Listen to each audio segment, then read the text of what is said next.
ഉദ്ഘാടനം തടയാനാണ് ഉദ്ദേശമെങ്കിൽ ഇവർക്ക് മുന്നിൽ വെച്ച് ബലം പ്രയോഗിക്കേണ്ടി വരും. എന്താ പ്രശ്നം? ഉണ്ണി, ഈ ഉദ്ഘാടനം മുടക്കരുത്. ഞാനല്ലല്ലോ മുടക്കുന്നത്, കോടതിയല്ലേ. Court order. എന്താ പ്രശ്നം? Excuse me. ഇനി ഒരു ഉത്തരവ് ഉണ്ടാവുന്നവരെ കമ്പനിയുടെ ഉദ്ഘാടനവും പ്രവർത്തനവും നിരോധിച്ചുകൊണ്ടുള്ള ഹൈക്കോടതിയുടെ സ്റ്റേ ഓർഡർ. മന്ത്രിക്ക് മേൽ പരുന്തും പറക്കില്ലെന്ന് സാർ കരുതിയെങ്കിൽ തെറ്റി. ലെജിസ്ലേറ്റീവിനേക്കാൾ പവർ ജുഡീഷ്യറിക്കാ. എക്സിക്യൂട്ടീവ് മജിസ്ട്രേറ്റിന്റെ അധികാരമുള്ള ഈ ജില്ലാ കളക്ടർ ഇടയ്ക്ക് ഇതൊക്കെ ഒന്ന് പറഞ്ഞ് മനസ്സിലാക്കി കൊടുക്കണം. പിന്നെ കുറച്ചു പേർക്ക് തൊഴിൽ കൊടുക്കുന്ന ഏത് സംരംഭങ്ങൾക്കും ഞങ്ങൾ എതിരല്ല. പക്ഷെ അതിവിടുത്തെ മണ്ണും ജലവും എന്തിനെ ശ്വസിക്കുന്ന വായു പോലും മലിനപ്പെടുത്തിക്കൊണ്ട് ഒരു ബഹുരാഷ്ട്ര കുത്തയ്ക്കും തീരെ എഴുതി കൊടുക്കാൻ ഞങ്ങൾ അനുവദിക്കില്ല. കുടിവെള്ളം ജനങ്ങളുടെ അവകാശമാണ്, അത് പെപ്കോ കോളയുടെ ഔദാര്യമല്ല.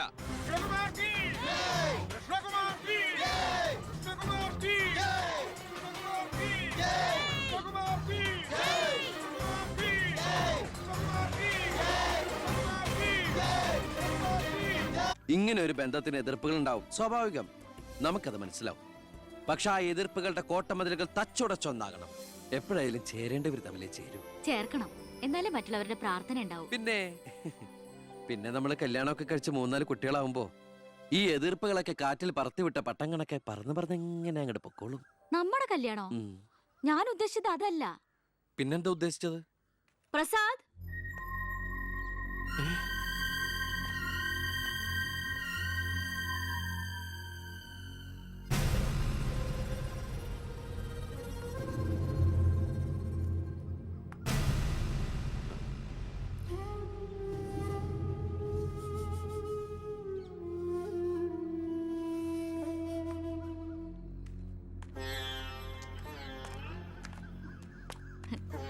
ഇത് പ്രസാദ്, ഈ സ്കൂളിലെ മാഷാ. ഹലോ. ഇവക്ക് ഭയങ്കര പേടിയായിരുന്നു. ഏട്ടന്റെ നല്ല മനസ്സാണ്, പറഞ്ഞാ മനസ്സിലാവുന്നൊക്കെ ഞാനാ പറഞ്ഞത്. ഇപ്പൊ സന്തോഷായില്ലേ? മീനൂട്ടി, എന്താ ഇത്? എന്നാലും നീ സുഹൃത്തുക്കളായിരുന്നു, പിന്നീട് അടുത്തുപോയി. പിരിയാൻ പറ്റണില്ല. ഒരുപക്ഷെ ഏട്ടൻ അറിഞ്ഞിട്ടുണ്ടാവില്ല വീട്ടിൽ എനിക്കൊരു കല്യാണാലോചന നടക്കുന്ന കാര്യം. ഏതാണ്ട് ഉറപ്പിച്ച പോലെ അച്ഛൻ IAS-കാരെ IPS-കാരെ വീട്ടിൽ നിറയ്ക്കാനുള്ള ശ്രമത്തില്. പക്ഷെ എന്റെ ഇഷ്ടം അറിയാൻ ആർക്കും താല്പര്യമില്ല. ചോദിച്ചിട്ടില്ല ഒരു വാക്ക് പോലും ആരും. എനിക്കിപ്പോ പറയാൻ ഏട്ടൻ മാത്രമേ ഉള്ളൂ.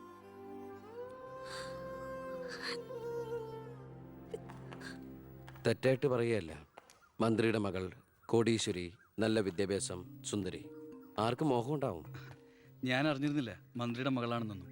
ഒരുപക്ഷെ എൻ്റെ ക്യാരക്ടർ അറിയാവുന്നതുകൊണ്ടാവാം മീനു അത് മാത്രം എന്നിൽ നിന്ന് മറച്ചു വെച്ചത്. എൻ്റെ ആഗ്രഹങ്ങൾക്ക് ഞാൻ എന്നൊരു പരിധി വെച്ചിരുന്നു. വീട്ടിലാരൊക്കെയുണ്ട്? അച്ഛൻ, അമ്മ, പെങ്ങമാർ. അവരുടെയൊക്കെ ഏക പ്രതീക്ഷയും അത്താണിയും ഞാൻ തന്നെയാണ്. MPhilന്റെ റിസൾട്ട് വന്നാൽ എനിക്ക് ഏതെങ്കിലും ഒരു മാനേജ്മെന്റ് കോളേജിൽ ലെക്ചർ പോസ്റ്റ് ഉറപ്പാണ്. അത് കഴിഞ്ഞ് കൃഷ്ണകുമാറിനെ കാണണമെന്ന് വിചാരിച്ചിരിക്കുകയായിരുന്നു ഞാൻ. ശക്തമായ എതിർപ്പുകൾ ഉണ്ടാവും, അതിനൊക്കെ തരണം ചെയ്യാനുള്ള തൻ്റെ അവിടെ ഉണ്ടോ? ഉണ്ട്. എങ്കിൽ ഞാൻ കൂടെ ഉണ്ടാവും.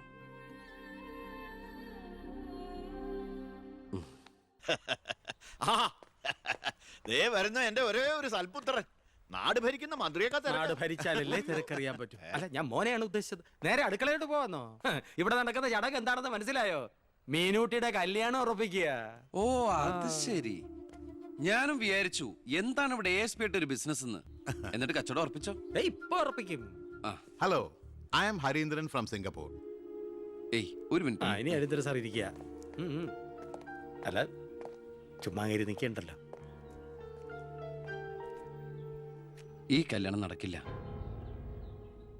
അവൾക്ക് വേറെ ചെറുപ്പക്കാരൻ ഇഷ്ടാ. പയ്യൻ കോട്ടപ്പുറ സ്കൂളിലെ മാഷ, പേര് പ്രസാദ്. അവൾക്ക് ഈ കല്യാണത്തിന് ഇഷ്ടമല്ലാത്ത നിലയ്ക്ക് ഇതിന്ന് പിന്തിരിയല്ലേ ബുദ്ധി. അതല്ലേ നല്ലത്. പെണ്ണിന്റെ ഫ്ലാഷ് ബാക്ക് എനിക്കൊരു പ്രശ്നമല്ല. അല്ല, ഇതിലിടപെടാൻ താനാരാ? ഞാൻ അവളുടെ ഓരോ ആങ്ങള. എനിക്ക് പെണ്ണിന്റെ അച്ഛനുമായിട്ടാണ് ഡീല്. ഇവിടുത്തെ മന്ത്രിക്ക് ഒരു IPS-കാരനെ ആവശ്യം. എനിക്കൊരു മന്ത്രി, ഒരു ഗീവ് ആൻഡ് ടേക്ക് പോളിസി. ഓ, അത് ശരി. അങ്ങനെ ഒരു ബന്ധമാണ് അച്ഛനും നിങ്ങളും ആഗ്രഹിക്കുന്നെങ്കിൽ നിങ്ങൾക്ക് തമ്മിലാണ് കല്യാണം കഴിച്ചൂടെ? ഒരു ഗിവ് ആൻഡ് ടേക്ക്. അയ്യോ, ഞാനില്ല, എന്നെ ഒഴിവാക്കിയേക്ക്. നിങ്ങൾ തമ്മിലാവുമ്പോ നല്ല ചർച്ചയായിരിക്കും. മേഡ് ഫോർ ഈച്ച് അതറാ. അവൻ ചിരിച്ചോണ്ടാ ഇടപഴകുന്നേ, കുഴപ്പമില്ലെന്ന് തോന്നുന്നു. ചിരിച്ചോണ്ട് പൊളിച്ച തെറി പറയാനും എടുക്കന മകനെ. വാ മോളെ. നമ്മൾ എന്തായാലും ഈ കല്യാണം നടത്താൻ പോണില്ല. പിന്നെ എന്തിനാ ഈ വേഷം കെട്ടില്ല? മോളാത്തേക്ക് അച്ഛന്റെ വെറും നേരം പൊക്കളല്ലേ ഇതൊക്കെ. എടാ ചുമ്മാ അമ്മേ. ആ അപ്പൊ ഇറങ്ങല്ലേ? അവിടെ ASP മോൻ പോവാൻ ധൃതി കാണിക്കണു. ചെല്ല്. ഡാ, നീ ഞങ്ങളെ അവമാനിക്കാൻ മനഃപൂർവ്വം കച്ചകെട്ടി ഇറങ്ങിയിരിക്കണോ? അങ്ങനെയാണെങ്കിൽ അങ്ങനെ. അച്ഛനെന്താ IAS IPS ഒക്കെ കാണുമ്പോ ഇത്ര ആക്രാന്തം? വിദ്യാഭ്യാസ മന്ത്രി ആയതുകൊണ്ടാണോ വിദ്യാഭ്യാസം കുറവായതുകൊണ്ടാണോ? അല്ല പറഞ്ഞു കൊടുക്ക് സാറേ, ഇംഗ്ലീഷ് അക്ഷരങ്ങൾ എന്താ അത്ര ഭ്രമമെന്ന്. ഇയാള് ദേ ഒരു IPS കാരനെ പിടിച്ച് ലീവ് എടുപ്പിച്ചിട്ട് ഫൈനാൻസിങ് കമ്പനി തുടങ്ങിയിരിക്കുക. അത് പിന്നെ അഴിമതിയിലൂടെ കിട്ടിയ കള്ളപ്പണം സൂക്ഷിക്കാൻ മറ്റൊരു മാർഗം വേണ്ടേ എന്ന് ചിലര് പറയുമെന്ന്. ഇപ്പതാ കളക്ടറെ കൊണ്ട് ലീവ് എടുപ്പിക്കാൻ പോവാ 5 സ്റ്റാർ ഹോട്ടൽ തുടങ്ങാൻ. ഇതുമൂലം രാജ്യത്തിന് നഷ്ടപ്പെടുന്നത് ഒരു IAS കാരന്റെ IPS കാരന്റെയും സേവനം. അയ്യോ, അതോർത്ത് സാർ സങ്കടപ്പെടരുത്. ഇവരുടെ സേവനം നഷ്ടമാകുന്നോണ്ട് രാജ്യത്തിന് ഗുണമേ ഉള്ളൂ, ദോഷമില്ല. അത് മോൻ സാർ മനസ്സിലാക്കണം. അച്ഛന് വെട്ടിപ്പിടിക്കാനും ഷോ കാണിക്കാനും എന്തിനാ സ്വന്തം കുട്ടികളുടെ ഇഷ്ടങ്ങൾ കുരുതി കൊടുക്കുന്നത്? അച്ഛനോട് ഞാൻ പറഞ്ഞല്ലേ മീനുട്ടിയുടെ ഇഷ്ടത്തെ കുറിച്ച്. ഇനിയെങ്കിലും അച്ഛൻ അവൾ ആഗ്രഹിച്ച കല്യാണം നടത്തി കൊടുക്ക്. ഇല്ല, ഞാൻ ജീവിച്ചിരിക്കുമ്പോ ഞാൻ തീരുമാനിച്ച കല്യാണം നടക്കൂ. എന്തിനാ അച്ഛൻ എത്ര വാശി? ഞാനും അച്ഛന്റെ മോൻ തന്നെയാ. അതേ വാശി തന്നെ ഞാൻ പറയാ. ഞാൻ ജീവിച്ചിരിപ്പുണ്ടെങ്കിൽ അവൾ ആഗ്രഹിച്ച കല്യാണം നടക്കൂ. കാണാം. ഇതൊന്നും ഞാനത്ര വലിയ കാര്യമാക്കുന്നില്ല സർ. എൻ്റെ തീരുമാനങ്ങൾക്ക് മാറ്റമില്ല. പക്ഷെ പ്രശ്നം അതല്ല. പെണ്ണിൻ്റെ സ്നേഹബന്ധത്തിന് സ്ട്രോങ് ആയി സപ്പോർട്ട് ചെയ്യുന്ന ഒരാൾ കുടുംബത്തിൽ തന്നെ ഉള്ളപ്പോൾ ഛോ, അവനെ വീട്ടിൽ നിന്ന് അടിച്ച് പുറത്താക്കി പടിയടച്ച് പിണ്ണം വെച്ചാൽ പത്രക്കാർ വേറെ കഥകൾ ഉണ്ടാക്കും. ഇത് കൊല്ലാനും വയ്യ വളർത്താനും വയ്യ എന്ന് പറഞ്ഞ അവസ്ഥയിലപ്പോ അച്ഛൻ ടെൻഷൻ അടിച്ച് വെറുതെ BP കൂട്ടല്ലേ? സർ, എനിക്കൊരു കോൺഫിഡൻസ് ഉണ്ട്. ഞാൻ ഇറങ്ങുന്നു. സർ, ഒരു മിനിറ്റ്. ഇനി എന്താ ചെയ്യേണ്ടതെന്ന് ഞാൻ പറയാൻ സാറിന് അറിയാലോ. അച്ഛാ, അച്ഛൻ്റെ മൊബൈൽ ഒന്ന് തന്നേ.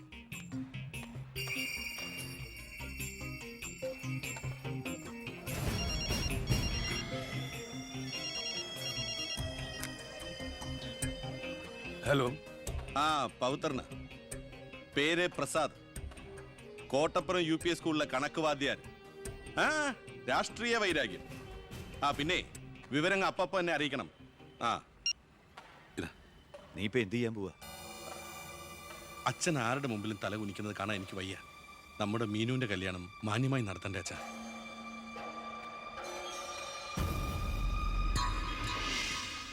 ഇപ്പൊ പോയിക്കോ. നമുക്ക് വൈകുന്നേരം അമ്പലത്തിൽ വെച്ച് കാണാം. അമ്പലത്തിൽ വരുമ്പോ പറയും ലൈബ്രറിയിൽ വെച്ച് കാണാന്ന്. ലൈബ്രറിയിൽ വരുമ്പോ പറയും പ്ലീസ്, ഇത് സ്കൂളാണ്. ആണോ? ഞാൻ വിചാരിച്ചു മാർക്കറ്റാണെന്ന്. ദേ, ഞാനൊരു കാര്യം പറയാം. എന്റെ കല്യാണം ഉറപ്പിച്ചു. ഉറപ്പിച്ചല്ലേ ഉള്ളൂ, കഴിഞ്ഞിട്ടില്ലല്ലോ. അന്ന് കളിയാക്കി വിളിച്ച ഇനി ഇങ്ങനെ ഒഴിപ്പാൻ തന്നെയാണ് പ്ലാനെങ്കിൽ ഞാൻ അയാളെ കെട്ടിങ്ങ് പോവും. ഓ ആയിക്കോട്ടെ. എന്നിട്ടേ ഞങ്ങൾക്ക് ഉണ്ടാവുന്ന കുട്ടിയെ ഞാൻ ഇവിടെ തന്നെ പഠിപ്പിക്കും. എന്നിട്ട് കൊച്ചിനെ നോക്കി പറഞ്ഞാ മതി, എനിക്ക് പിറക്കാതെ പോയ മകനാണല്ലോ നീ എന്ന്. കേട്ടോ? മീനുട്ടി, എനിക്ക് വേറെ പണിയുണ്ട്, ഞാൻ പോവാ. ഓ, ഇങ്ങനെ ഒരു മണിക്കൂസിനെയാണല്ലോ ഈശ്വര ഞാൻ സ്നേഹിച്ചത്. ഇന്ത്യയുടെ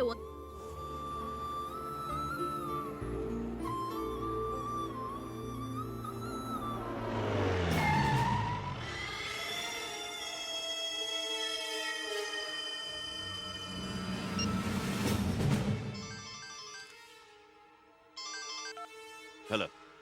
ആ, ഉണ്ട്, കൊടുക്കാം. പവിത്ര, എന്തോ? നിനക്കാ. ഹലോ, പവിത്ര സാറല്ലേ? ഞങ്ങൾ സ്കൂളിലെത്തി. ആ, ഇനി ഈ നമ്പറിലേക്ക് വിളിക്കണ്ട. ആ, ശരി, ഓക്കെ. +9 = 25. ഇനി എല്ലാവരും ഇത് എഴുതിയെടുത്തോളൂ.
എന്താടോ ചത്തവന്റെ പേര്? പ്രസാദ്. അച്ഛന്റെ പേര് നാരായണൻ.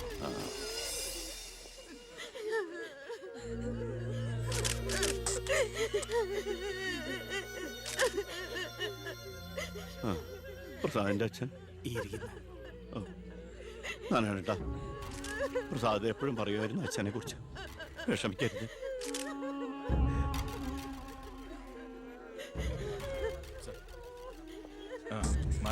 എക്സ്ക്യൂസ് മീ സാർ, പ്രസാദിന്റെ കൊലപാതകത്തെ കുറിച്ച് എന്തെങ്കിലും? പ്രസാദിന്റെ മരണം കേട്ടപ്പോൾ ഞാൻ ഞെട്ടിപ്പോയി. പാർട്ടിക്ക് നഷ്ടപ്പെട്ടത് ചൂട് മുശിരുള്ള ഒരു സജീവ പ്രവർത്തകൻ. പാർട്ടിയുടെ സജീവ പ്രവർത്തകൻ ചുളിവിൽ ഒരു രക്തസാക്ഷി ഉണ്ടാക്കിയെടുക്കുക. ആ പാവത്തിന് രാഷ്ട്രീയം എന്താണെന്ന് അറിയുമല്ല. എന്താ സാർ, കൊലപാതകയെ കുറിച്ച് വല്ല തുമ്പും കിട്ടിയോ? പട്ടാ പകൽ എല്ലാവരുടെയും മുമ്പിലിട്ട് എന്നിട്ടും പ്രതിയെ പിടിക്കാൻ പോലീസിന് കഴിഞ്ഞില്ലെന്ന് വെച്ചാൽ നാണക്കേടാണ് സാർ. താൻ എന്തിനാ എന്റെ അടുക്ക ചൂടാവുന്നേ? അധികാരമുള്ളവർ പറയുന്നത് അനുസരിക്കാൻ എനിക്ക് കഴിയൂ. അധികാരമുണ്ടോ എനിക്ക്? എങ്കിൽ താൻ പറയുന്നത് അക്ഷരം പ്രതി അനുസരിക്കാൻ ഞാൻ. രാജ്യത്തിന്റെ തന്നെ അഭിമാനമാണ്. എടോ, കൊലപാതകയെ പറ്റി വ്യക്തമായ സൂചന എനിക്ക് ലഭിച്ചിട്ടുണ്ട്. എങ്കിൽ പിന്നെ സാറിനെ അവരെ അറസ്റ്റ് ചെയ്തൂടെ?